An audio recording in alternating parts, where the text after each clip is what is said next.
Eu chamo-me Miguel Miranda. Nós estamos aqui a falar sobre história e também estamos a falar sobre a nossa noção de nação e de comunidade.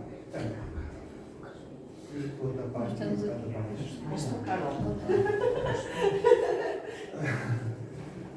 Estava muito tarde. Tu já estavas a boicotar. Não, passa para trás, que eu não estou a falar. Bom, o meu interesse, e eu sou interventor comunitário, e o meu interesse pela história tem muito a ver com aquilo que é a construção de comunidade. A comunidade tem fatores essenciais de construção. São fatores socioculturais, psicoemocionais são das amizades. Os fatores socioculturais, pode ser a língua, um conjunto. Fala mais alto? Um bocadinho mais. Um conjunto de outras características e também uma questão de pertença, ou seja, de geopolítica. Nós sabemos que somos portugueses, uns são espanhóis, outros são alemães, outros são franceses. É uma questão de presença e uma questão de sentimento para com uma nação, para com uma cultura. Bom, eu primeiro vou começar com o tema é Galécia, berço de reinos e de línguas. Portanto, vou falar da língua e depois vou falar dos reinos que vieram a aparecer. Temos que começar em algum lado. E nós vamos começar pela entrada dos romanos. Os romanos, quando entraram, fizeram uma conquista, digamos, uma ocupação da península de sul para norte. Portanto, isto não foi de um dia para o outro. Mas aqui podemos ver que aqui começam os primeiros assentamentos romanos, portanto, com a Espanha ulterior e interior, e depois vai-se dividir primeiro em 3 províncias e a última divisão, que é a divisão de 300 a 410, com 5 províncias. Bom, há uma pergunta que nós podemos fazer. A língua é um fator de identificação cultural? Eu penso que sim. Portanto, as pessoas que falam a mesma língua se identificam-se. Mas existem também situações em que pessoas que tenham a mesma língua têm círculos culturais diferentes. E às vezes, as pessoas que têm línguas diferentes pertencem ao mesmo círculo cultural. Portanto, o latim na Galécia tem uma procedência e tem uma expansão de sul para norte. O latim da Galécia tem procedência bética e penetrou na Galécia através da Lusitânia. Nós vemos aqui que o latim fez o percurso da ocupação romana. Portanto, a língua tem essa característica, não é, de juntar a comunidade, mas nós sabemos que a língua também tem diferentes variações. Nós hoje sabemos distinguir o dialecto minuto do açoriano. É na mesma português. O que é que nos liga aos açorianos? Esta noção de comunidade, esta noção de nação. E linguisticamente também nos liga o português padrão, ou seja, todos nós, açorianos, minutos, algarvios, escrevemos da mesma forma, mas nós não falamos como escrevemos. Portanto, esse padrão linguístico que nos vem pela escrita faz com que se mantenham características para todos os falantes da mesma língua.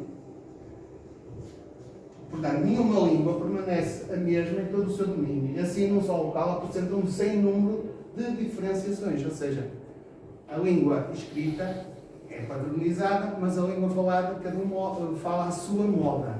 Não é? É aquilo que a gente costuma dizer. Já passa lá. Pronto. Nós temos aqui, e eu vou mostrar-vos a evolução do latim. No fundo, o que é que nós falamos nesta região da antiga Espanha?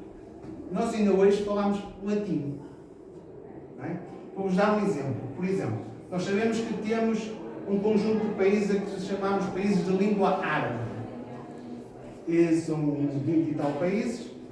Nós dizemos que os marroquinos, os argelinos, os sauditas falam árabe. Mas eles, da mesma forma que nós temos diferentes línguas latinas, a língua deles, por exemplo, um marroquino não entende um saudita.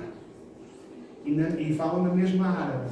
Portanto, da mesma forma que o latim ganhou algumas características que o diferenciou. Este latim hispânico, nós temos aqui o progresso do latim na antiguidade, com a romanização, as divisões provinciais. Nós sabemos, e como vimos anteriormente, a Península estava dividida em 5 províncias. As províncias ulteriores, a Lusitânia, a Bética e a Galécia, tinham características que eram características diferenciadas, mas muito próximas. Portanto, a língua era o latim galaico, ao qual nós chamamos um latim vulgar galaico, dentro deste universo de divisões provinciais. Esse latim vulgar galaico evolui com a chegada dos bárbaros, com a chegada do Islão, com o feudalismo. Portanto, ao longo da sua história, evolui para um latim ocidental e um latim vulgar galaico ocidental e o latim vulgar galaico oriental. O que é que eu quero dizer com isto? Nesta faixa litoral ocidental, ou seja, desde lá de cima da curva até Coimbra, não,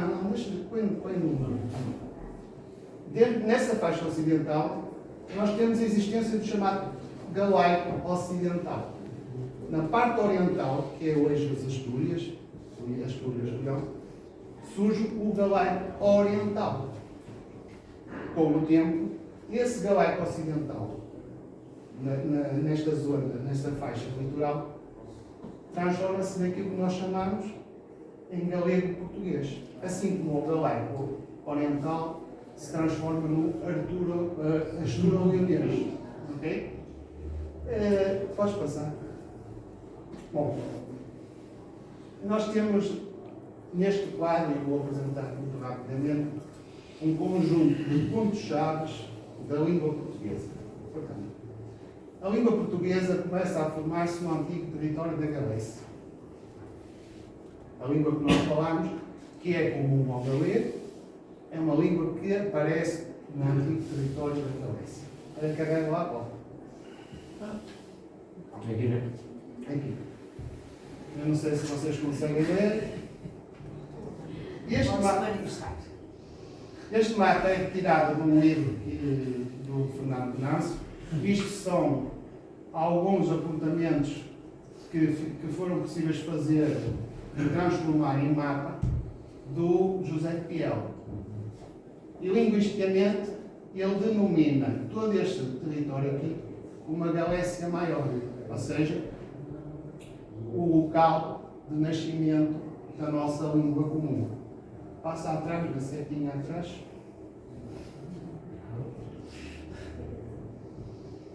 Carreguei. O termo galego-português. O que é que hoje se chama galego-português?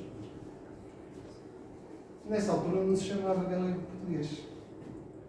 Mas os estudiosos, os filólogos, tiveram que dar nome às coisas.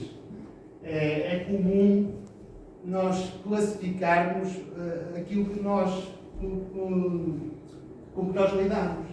Portanto, esta denominação de galego-português, ou português ilustre, galego ilustre, ou galego-português, aparece no século XIX. Na Idade Média ninguém dizia, falava galego-português.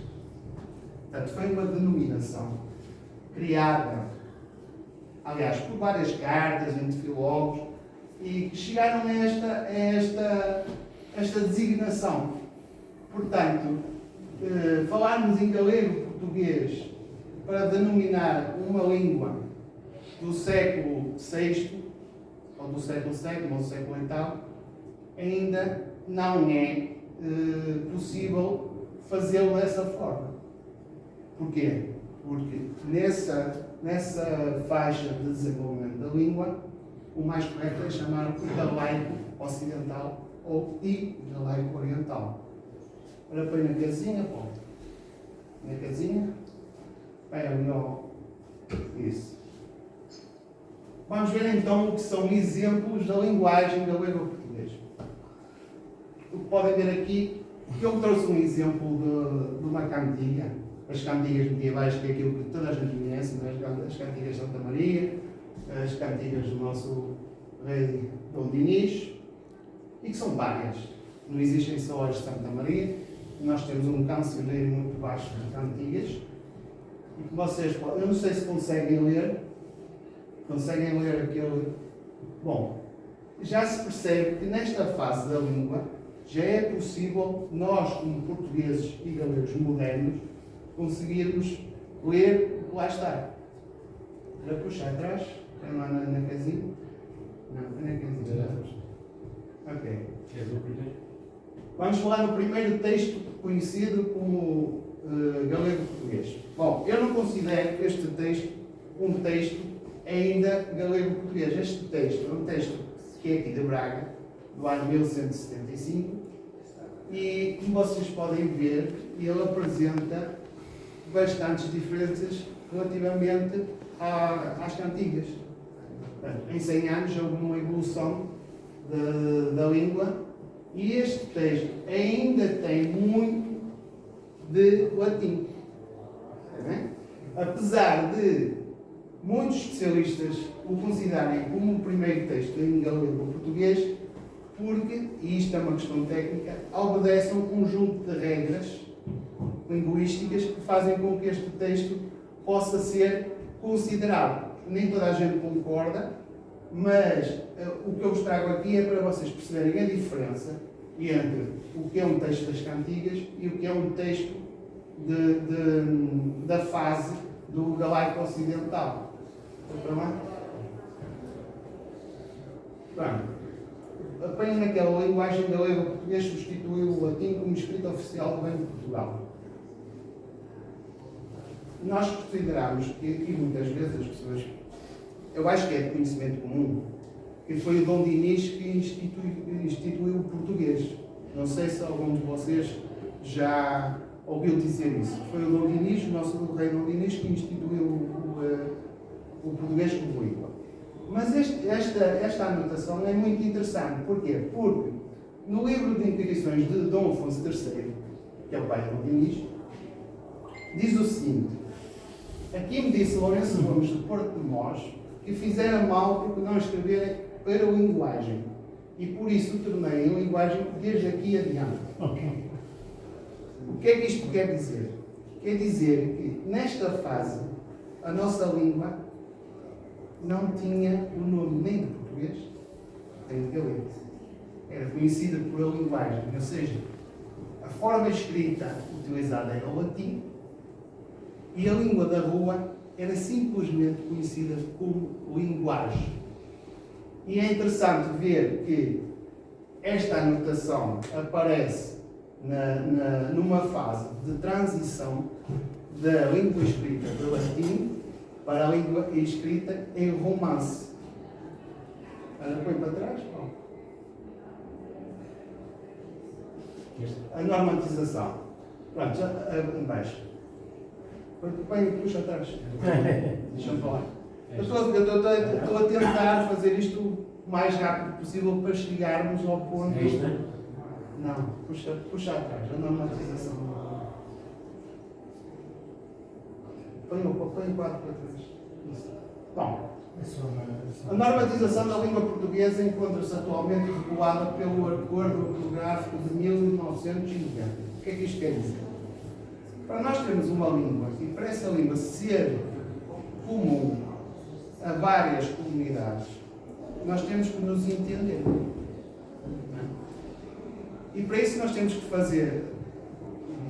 temos que ter um acordo, às vezes não é muito agradável para nós que às vezes somos mais conservadores, que não queremos mudar a nossa forma de escrever, nomeadamente com aquilo que vem do Brasil, e vocês veem que há muita resistência a escrever à forma como os brasileiros escrevem, mas os brasileiros, como comunidade e como nação independente, têm todo o direito de hoje para amanhã resolverem dizer nós não falamos português, nós falamos brasileiro. Porque no fundo o nome das línguas é um nome político. Não é? Nós, por exemplo, nós temos esta relação com o galego. Porque é que é a mesma língua ou são duas línguas diferentes? É a mesma língua porque ela tem uma raiz, tem a mesma raiz. Portanto, os galegos e os portugueses falam a mesma língua. Afetivamente, falam a mesma língua.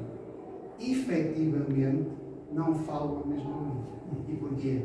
Porque, efetivamente, politicamente, há uma divisão que faz com que uns politicamente denominem as línguas como galego e os outros denominem como português. Mas essa língua, na sua raiz, foi a língua que nasceu na Galécia no século VI, VII. É a mesma língua. É uma língua irmã. Olha, coloca lá isso. Bom, conclusão. O galego português pode ser, quando nós dizemos é galego português, há um erro muito comum que é dizer-se galaico-português. Galaico-português não foi uma denominação que ninguém deu. Portanto, no século XIX existiu realmente essa designação de galego-português. Galaico-português faz com que galego e galaico seja sinónimo.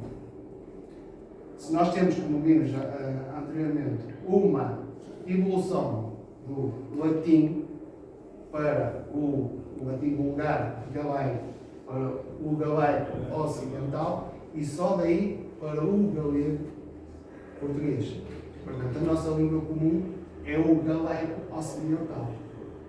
O galego português é uma evolução da língua posterior, onde politicamente os dois povos, digamos assim, já estavam separados. Politicamente. Essa é uma denominação do galego português. A outra é o nosso sistema linguístico.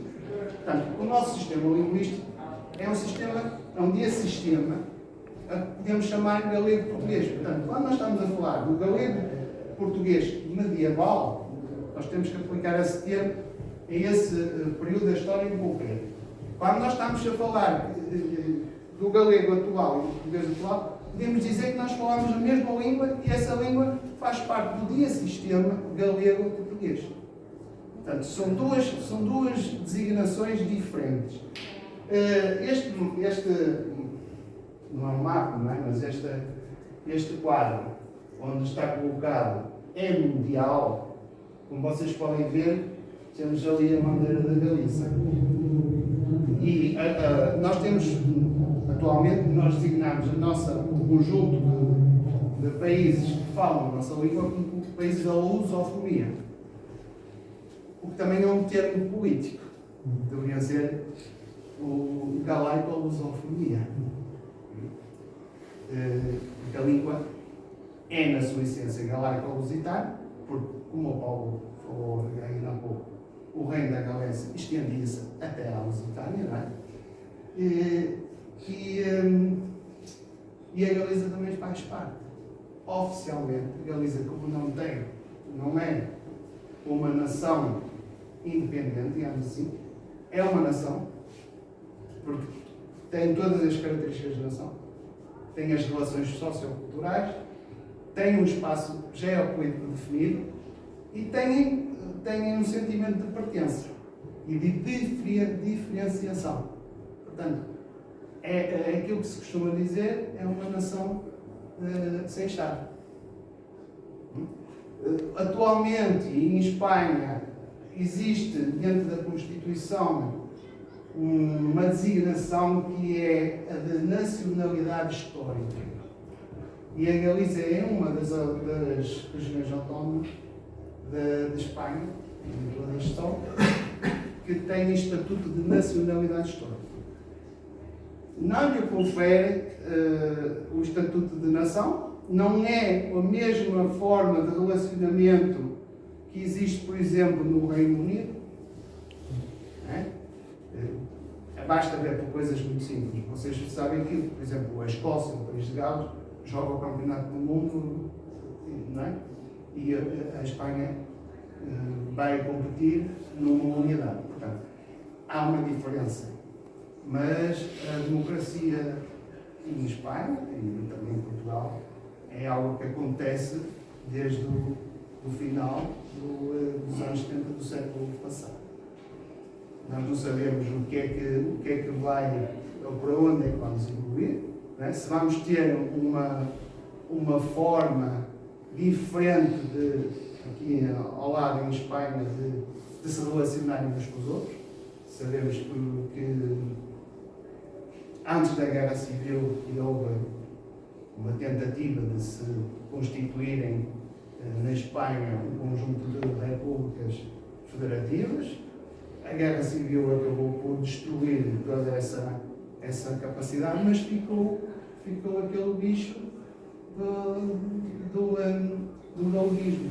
Portanto, é uma pretensão dos galegos, e quando colocamos a Galiza como uma bandeira da lusofonia, não vou chamar de lusofonia, mas nesse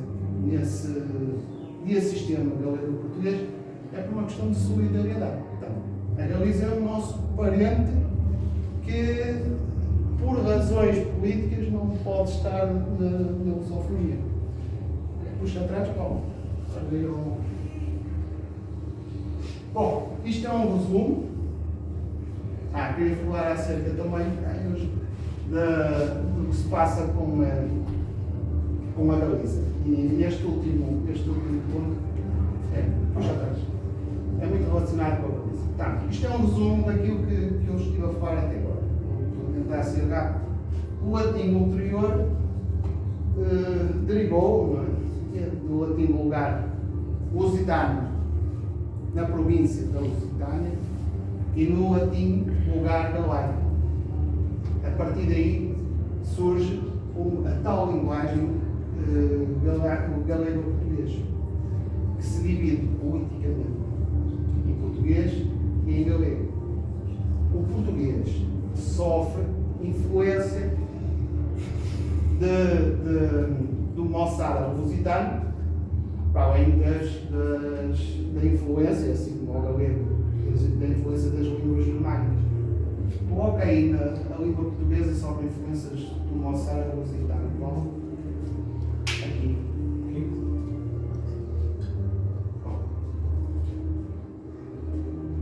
Coloca-me aí na seta para. Sim. Bom, nós temos aqui a evolução do latim, isto como uma forma de resumo. Coloca aí assim, sim. Coloca-me isso. Puxa para a frente, passa o slide mais. Aqui, puxa para frente. Bom, isto é um mapa muito interessante também a partir de Piel, que é uma recolha do número de topónimos e nomes germânicos no noroeste peninsular. O que é que nós podemos tirar como conclusão deste mapa? Nós podemos ver aquele centro corresponde ao local de maior densidade de número de topónimos por quilómetro quadrado. E os primeiros três locais, hoje que atualmente são distritos portugueses, é o Porto, Braga e Viana do Castelo. Apesar de Braga ter mais topónimos, Braga acaba por ter uma densidade menor, mas é quase igual. Portanto, nós temos Porto, Braga, Viana do Castelo, Aveiro. Portanto, aqui é o local onde se vê a maior concentração de nomes germânicos. Isso significa o quê? Este mapa é retirado de uma obra do Wilhelm Reinach e ele responde. Ele faz a pergunta e responde. Se nos perguntarmos que povo era, o mapa responde. Esse povo seria o reino suevo, onde tinha a capital e a praça fora, o reino suevo. Podes passar. Bom, a influência árabe. Eu não sei se também conseguem ler. Eu tenho aqui moçárabe, português, e o galego português. Como podem ver, o moçárabe, nós podemos ler perfeitamente, conseguir perceber que a língua tem a sua correspondência muito próxima. Não é? O meu Cid Ibrahim, o senhor Ibrahim, e a tu, ó tu homem doce, e a tu homem doce. Eu não sei ler moçárabe, mas é fácil de perceber que há aqui uma correspondência muito próxima. Eu retirei este texto de um blog do Marco Neves. Marco Neves é um tradutor que fala muito sobre estes temas. Eu não sei se vocês já viram. E o Marco Neves... Eu conheço o Marco Neves, foi muito regular nisso. O que é que o Marco Neves diz? E ele é que fala muito sobre o inglês. Ele diz o seguinte: o rei Dom Afonso Henriques, quando conquistou Lisboa, digamos assim, quando chegou a Lisboa, nós temos no nosso imaginário de que do lado de fora das muralhas estariam pessoas que gritavam numa língua que seria próxima da nossa, não é? E do lado de dentro das muralhas estariam pessoas que respondiam numa forma e numa língua que seria muito diferente da nossa. Portanto, éramos os cristãos contra os muçulmanos. Mas não era isso que acontecia. Do lado de fora das muralhas estariam pessoas que falavam latim e do lado de dentro das muralhas estariam pessoas que falavam latim. O que acontece é que do lado de fora a língua de Estado, digamos assim, a língua culta era o latim e do lado de dentro das muralhas a língua culta era o árabe. Mas a fala da rua, portanto, nós falamos anteriormente que ele não fala como escreve. E nessa altura as pessoas nem escreviam. E o que escreviam era em latim. As poucas pessoas que escreviam eram em latim. Mas a fala das pessoas era a mesma. E ele diz: hoje anacronicamente chamamos galego-português à língua de Afonso Henriques e moçárabe à língua da grande parte da população da Lisboa cercada. Ninguém à época chamaria tais coisas aos falares que lhe saíam pela boca. Portanto, tudo isto, todas estas convenções são convenções modernas. E eu termino aqui a minha parte sobre a língua, muito rapidamente, passarmos sobre falar sobre a geopolítica. Passa à frente, passa mais para. Ok. Falámos que a língua veio com os romanos. Portanto, a língua, assim como os romanos foram progredindo na Espanha, a língua também foi progredindo. Não foi de um dia para a noite, foi ao longo de vários séculos e não foi por imposição militar. Porque os romanos não vieram só com exército. Antes vieram os mercadores, vieram as pessoas que se queriam entender umas com as outras, teriam que arranjar uma forma de comunicar. Com a chegada, e nós estamos aqui para falar sobre o reino dos suevos, há também uma ideia muito solidificada de que os suevos que eram um povo. Mas isso não é verdade, é mais um mito que acontece. Que nos é. Portanto, da mesma forma que os romanos denominaram um conjunto de povos como galaicos, havia um conjunto de povos, e os romanos, quando administrativamente fundaram as províncias, juntaram um conjunto de povos e disseram assim: olha, estes são os galaicos, fazem parte da província da Galécia. Estes são os lusitanos, fazem parte da província do Lusitano. Por exemplo, a Lusitânia era composta por lusitanos, propriamente os lusos, os conos, que habitavam nesta zona e passaram a ser denominados como cidadãos da província romana da Lusitânia. E daí os lusitanos. Com os galaicos ainda foi muito mais complicado, porque o conjunto de povos é imenso. É muito mais dividido. São tribos muito mais pequenas, mas em maior quantidade. Em relação aos suecos, todo este texto é retirado do meu, que faz uma descrição da Germânia. E que nós podemos ver, tem aqui a tradução, ele diz suevos ângulo, suevos sem nome, suevos casuais, fala dos quadros, fala dos baemos, quer dizer, todos estes povos que estavam aqui, isto não se consegue ver, mas nesta região, acabaram por tomar um nome genérico de suevos. Passa. Estes suevos, o Paulo já explicou de uma forma, eu só vou fazer um resumo. Estes suevos, ou seja, este conjunto de povos que se denominaram como suevos, ou autodenominaram, ou foram denominados pelos escritores da altura, fizeram a sua migração para o Noroeste Peninsular. Vou recorrer ao Idácio. O Idácio de Chaves, nós conhecemos por Idácio de Chaves, que era o bispo da Aquaflária, que hoje é conhecido como Chaves, mas o Idácio de Chaves também pode ser denominado como Idácio de Lémica. Ele nasceu em Lémica, que possivelmente será Ginzo de Lima, o atual Ginzo de Lima. Portanto, Idácio de Chaves ou Idácio de Lémica serão a mesma pessoa.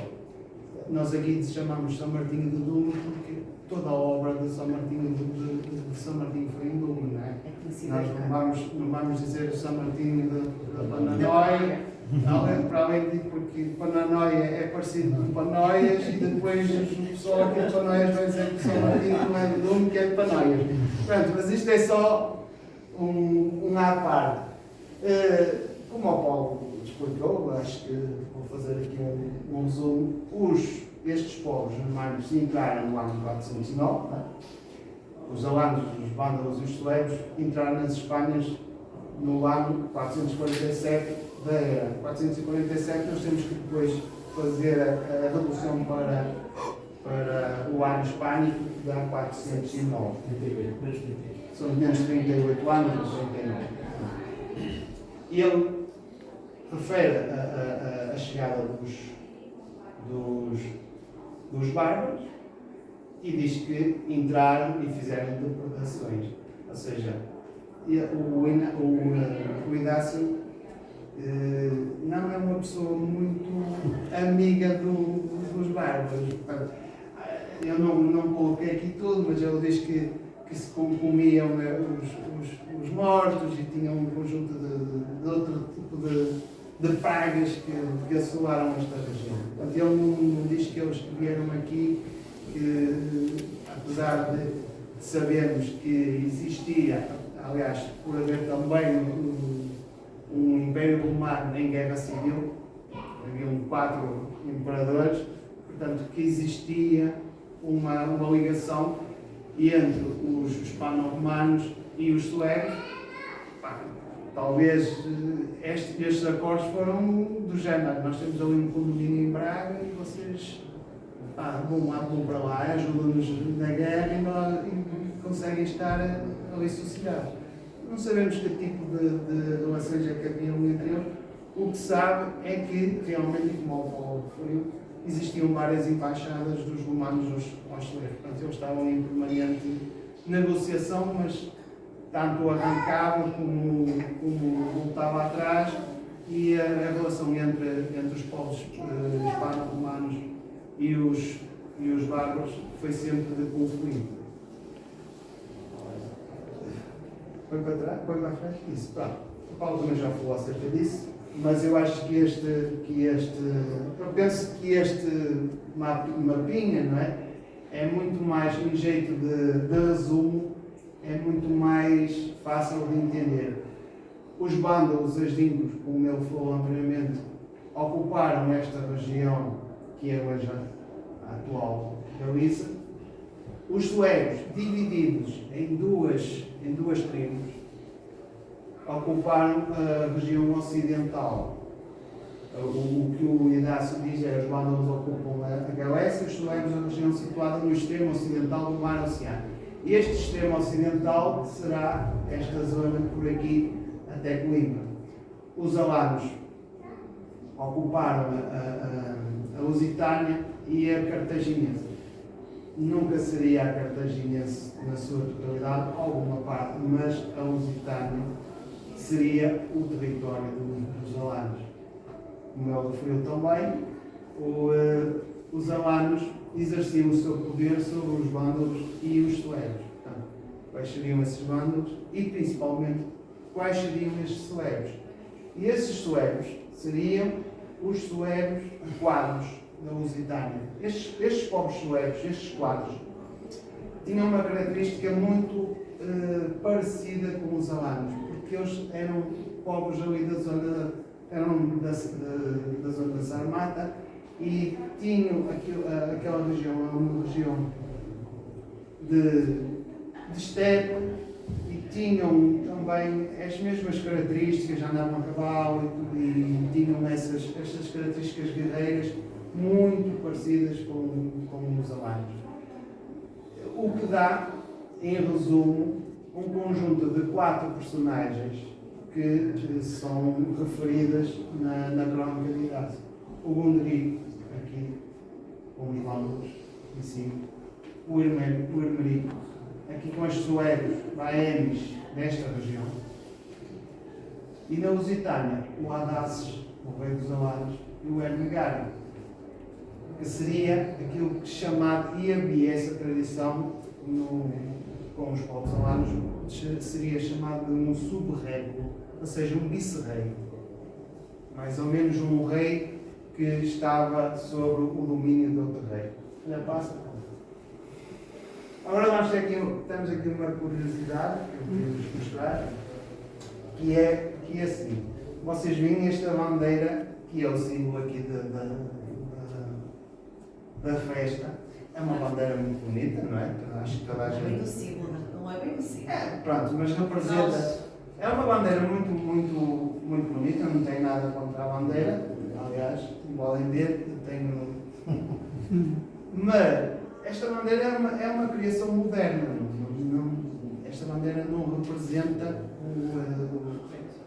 portanto, não há nenhuma prova, nenhuma evidência que o estandarte suevo fosse com esta simbologia.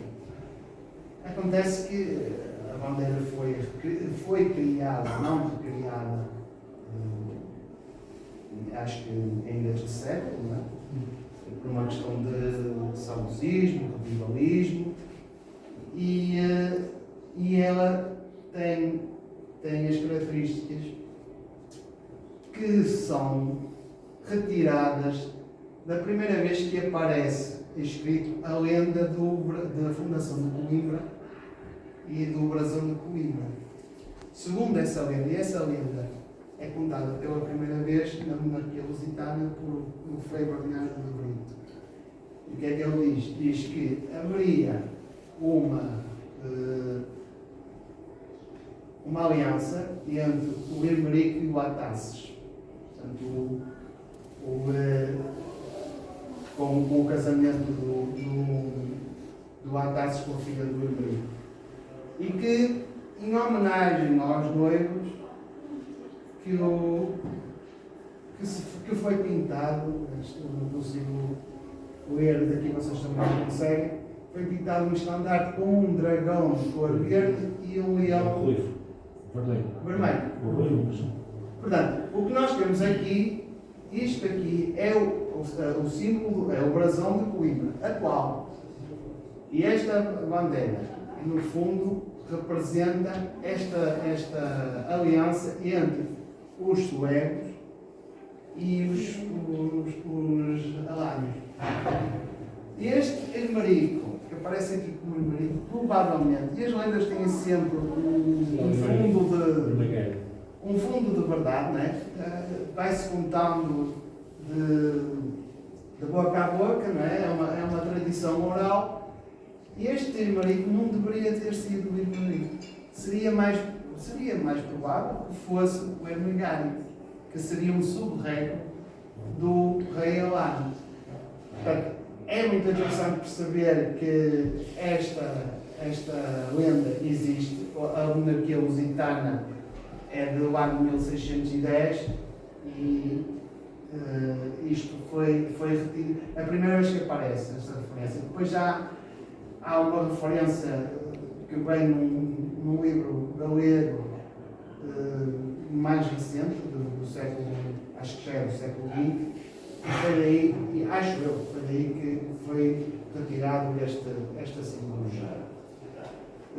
Aqui fala-nos do Ermigário, podemos falar um pouco do Ermigário e da figura do Maldraz.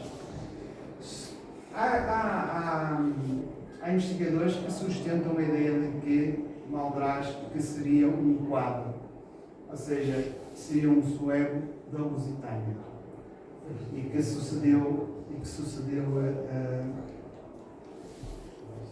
sucedeu a Ermigário, né? O filho de Massimo.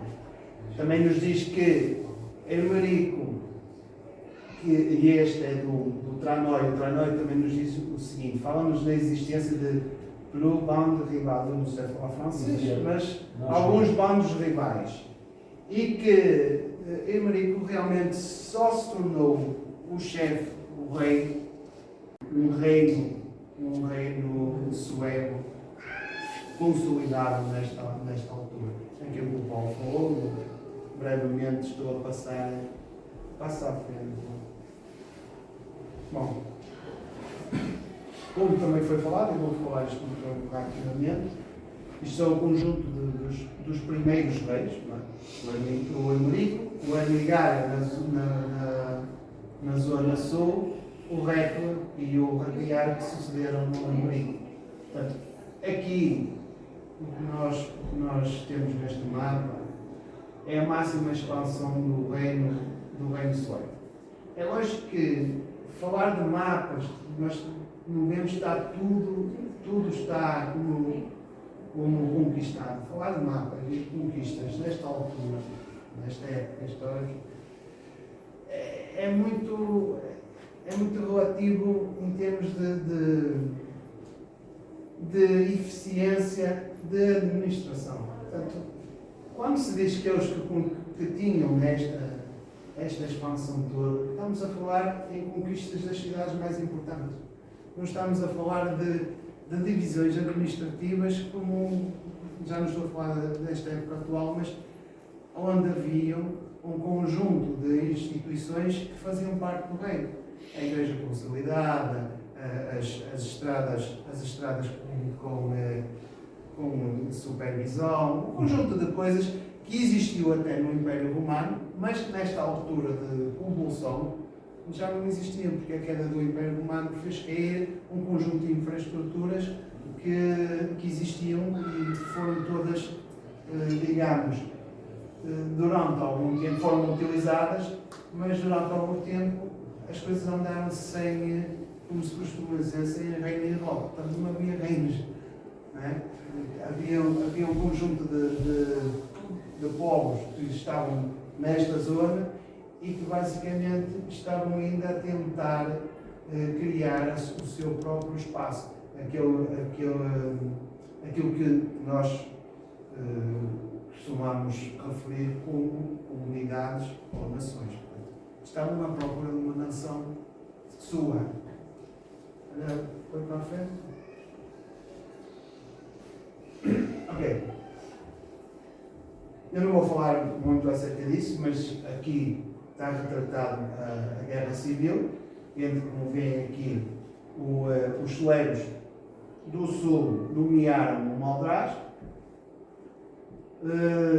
Esta região seria mais ou menos aquilo que corresponderia ao Reino do Sul. Também é anacrónico falar sobre Reino do Sul e Reino do Norte nesta altura, e muito menos falava de Reino da Galiza, ou Reino do Norte da Galiza e Reino de Portugal. Eu já vi mapas a dizer que é chamarem a Maldraz Reino de Portugal. Portanto, isso não faz sentido, é anacrónico, não é? Portanto, isto é um conjunto cronológico, isto é a cronologia de como sucedeu a Guerra Civil. Eu depois, mais para a frente, vamos passar isso em resumo. Passa para a frente. Ok, agora já começamos a falar de uma coisa diferente daquilo que o Paulo falou. E era onde eu queria chegar rapidamente. O período que vai desde a morte do Idácio até ao ressurgimento. Portanto, há um período obscuro de 469 a 550 que nada se sabe, ou praticamente nada se sabe, acerca do reino, vamos chamar do reino sueco. E não se sabe, o Idácio morreu, temos o Isidoro de Sevilha que refere algumas coisas. Há quem diga descobrir umas pedras com umas inscrições, e falava-se que seria de um rei sueco chamado Bermudo, mas depois veio-se a verificar que não seria o Bermudo da época sueca. E portanto não podemos falar muito. Quem souber acerca do período obscuro, que me diga, porque toda a investigação vai encontrar que não é possível fazer teorizar acerca deste período. É um período que vai do ano 469 ao 550. Porquê o 550? Porquê cabe esse período obscuro? Porque São Martinho de Tours, que é quem nos fala da chegada de São Martinho de Tours à Galécia, refere que no ano de 550, o milagre de São Martinho de Tours, haveria um rei chamado Carregari, que se converteu ao catolicismo pelo milagre que aconteceu com o seu filho. O filho encontrava-se doente, e com o milagre de São Martinho de Tours, o filho ganhou saúde, e isso está referido no Gregório de Tours. Só há essa referência ao rei Carregari. Bom, eu chamo aqui o ressurgimento, e aqui é que começamos a falar de São Martinho de Tours. Nesta fase que o São Martinho chega à Galécia, o São Martinho tem, no fundo, nós podemos falar no São Martinho como o criador do reino, efetivamente deste reino, não por ele ser efetivamente o criador do reino, mas por ele ser o organizador de toda a estrutura. Ou seja, o que eu quero dizer com isto, nós precisamos de ter estruturas administrativas para podermos ter uma nação. E esta organização do São Martinho de Tours, que ele promoveu juntamente com o Trinidad, apesar de nós dizermos, por exemplo, como disse aqui o Paulo, que estas regiões aqui de cima, que não estariam propriamente na mão dos suecos, que havia, nós sabemos que seria muito improvável que eles tivessem controle sobre toda esta área, mas tinham uma organização, principalmente eclesiástica, nem que fosse sequer ter um bispo e alguns fiéis ali. Portanto, sabiam que tinham o território organizado. E essa organização vem-nos a partir de, nós sabemos isso a partir do paroquial solene, que é um documento que existe à época. Pensava-se que era um documento falso, mas hoje em dia portanto, é de consenso que o documento realmente é verdadeiro e que nos mostra a divisão nas dioceses. Vocês podem ver aqui, acho que é um bocado difícil de ver, mas penso que conseguem. Nós temos um reino sueco que se estende desde a Galécia até a Lusitânia. E temos um conjunto de dioceses galaicas e um conjunto de dioceses lusitanas. Tem aqui uma particularidade. Esta sé portugalense aqui já tem a sede no Porto. Mas aí o Porto é Portugal e Castro Novo. Porque o Portugal e Castro Antigo é uma paróquia da Diocese de Coimbra. Portanto, nós temos dois Portugais, digamos assim. Não é o Portugal de agora, mas dois Portugais.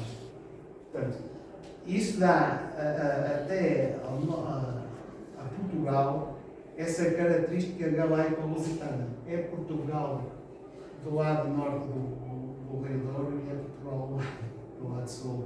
Portanto, essa fronteira administrativa que foi criada pelas províncias romanas não é uma fronteira artificial. Não é? Outra curiosidade, nós temos a Diocese de Dume, que é mais esta zona aqui, como a Diocese de Família, ou seja, Dume, mais propriamente deste local onde estamos, era o centro da Galécia. Não era o norte ou o sul da Galécia, era o centro. Nós, muitas vezes, se cortarmos aqui o mapa pela parte lusitana e excluirmos a este reino, digamos, a parte lusitana do reino, nós vamos ver que Braga fica no sul. Mas se nós considerarmos o reino da Galécia como um conjunto de dioceses galaicas, lusitanas e as duas, nós vamos ver que o centro, a Diocese de Família, fica no centro da Galécia.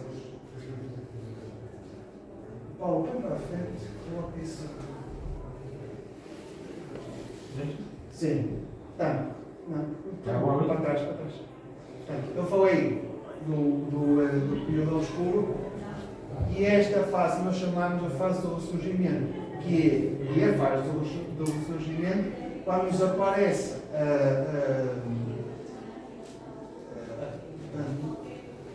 quando nos aparece aqui um conjunto de novos reis que estão documentados, o Teodomiro e depois posteriormente o Miro, faz com que nós tenhamos a noção de que houve uma continuidade.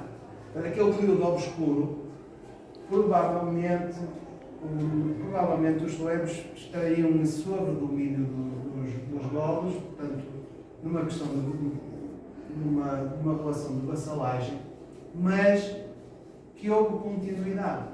Para haver um ressurgimento tem que haver uma continuidade, tem que haver uma noção da nação, tem que haver uma noção de comunidade, tem que haver uma noção de diferenciação. Portanto, esse período obscuro deixa de ser obscuro a partir do momento que nós temos um pós-período.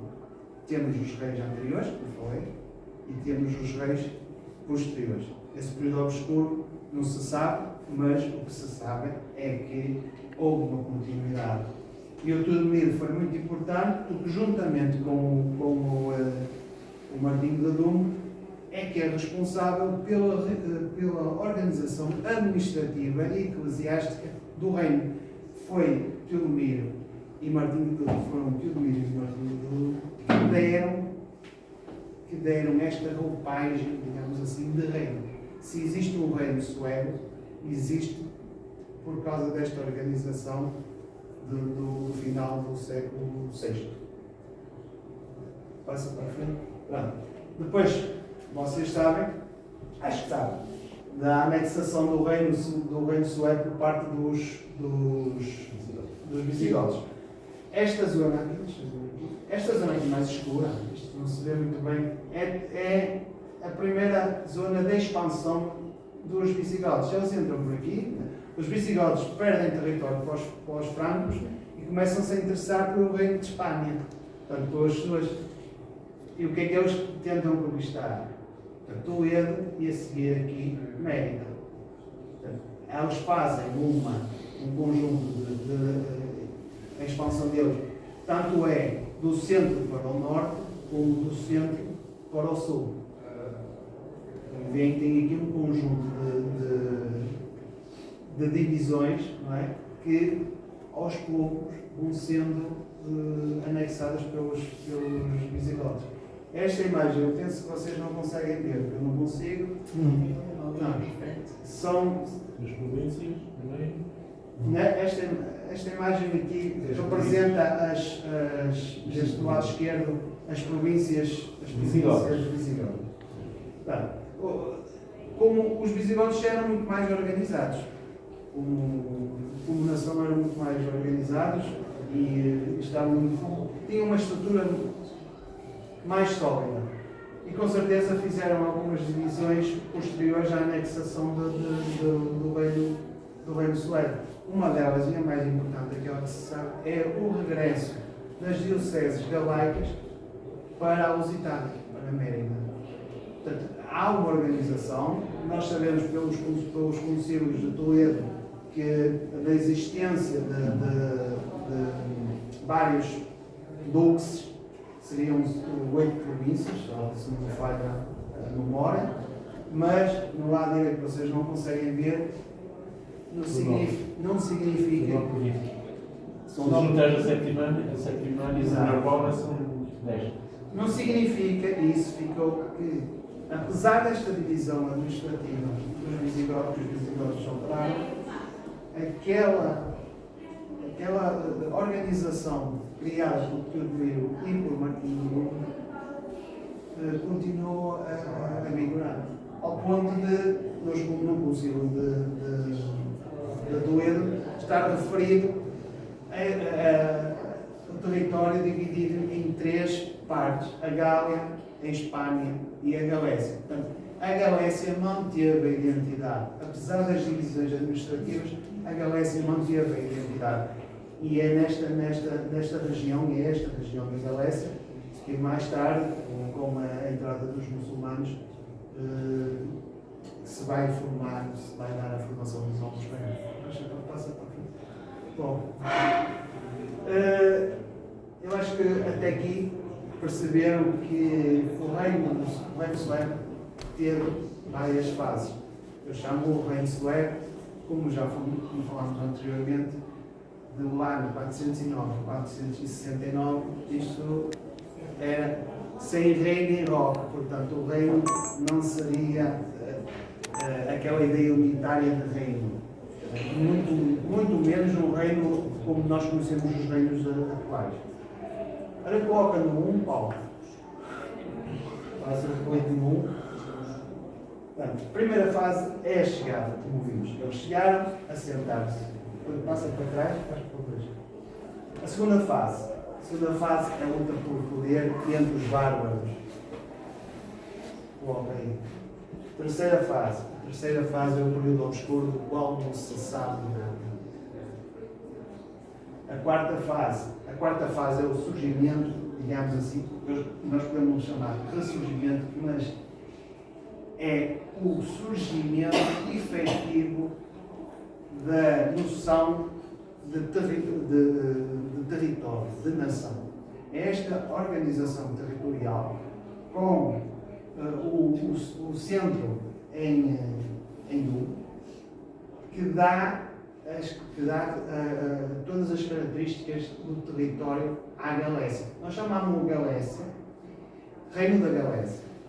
Nunca, isto é uma digamos, não é uma teimosia, mas é uma divergência para com os nossos amigos galegos, é que nós, aqui em Portugal, não é, dizemos Galécia.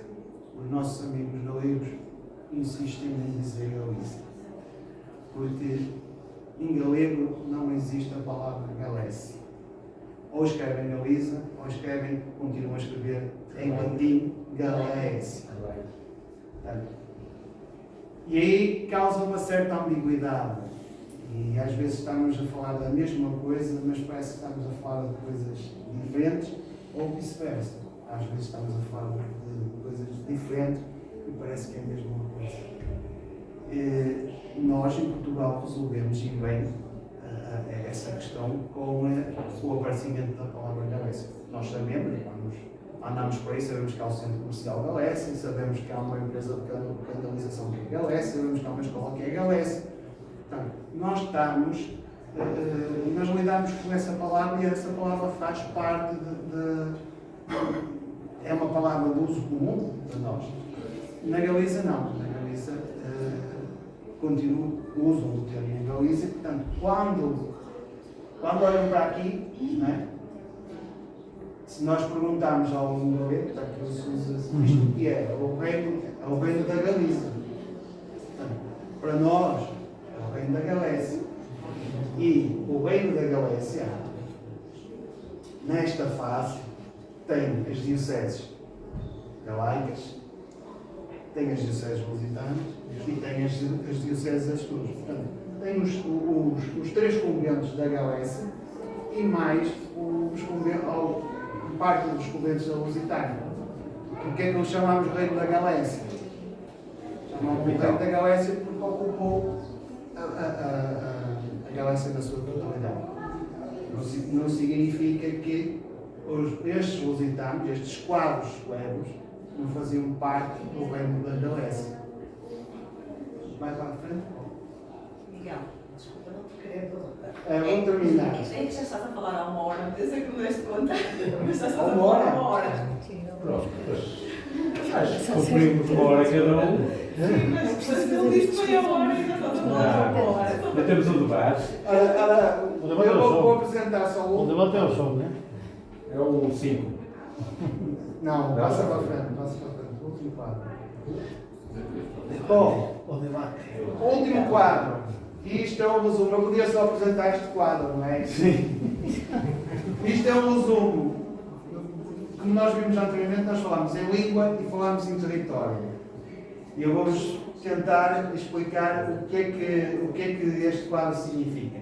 Por trás, como veem, têm as divisões das dioceses do Reino Sueco. O que é que nós temos aqui? Nestas rodinhas vermelhas, tracejadas, aqui é a zona embrionária do Reino de Portugal. A 2, a zona embrionária do Reino da Galiza. O Reino da Galiza que surgiu no final do 1910, no final do século X, no início do século X, e aqui o Reino de Leão. Como podem ver, estas circunferências maiores tocam-se. Tem aqui, nesta zona aqui, e nesta zona aqui. Isto são zonas de ruptura. Consegues identificar esta zona aqui? Salinha? Não, aqui é entre isto aqui, é o Bierce, não é? O que é que acontece no Bierce? Uma zona de transição, não é? É uma zona de transição, não é? É uma zona de transição que há digamos, há um conflito linguístico, certo?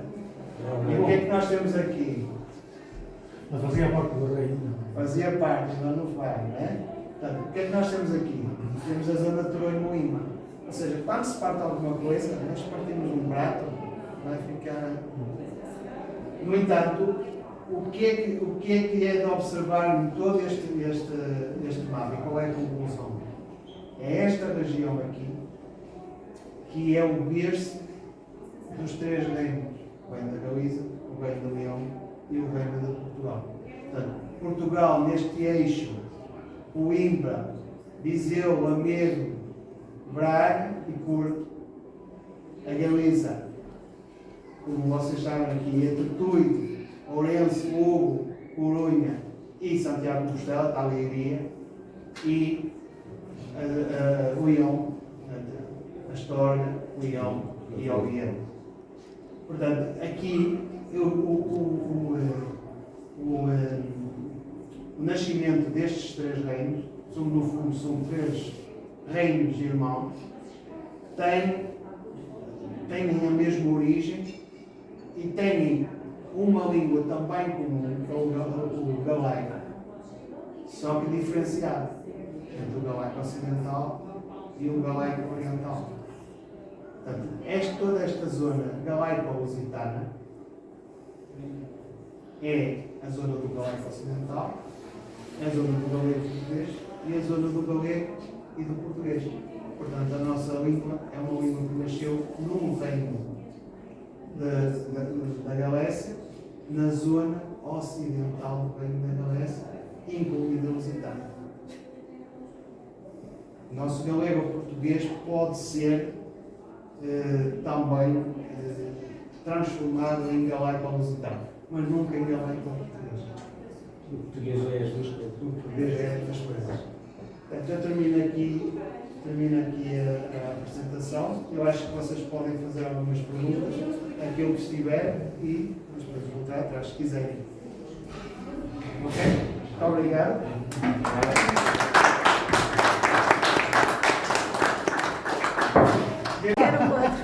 Ao princípio. Parabéns pelo.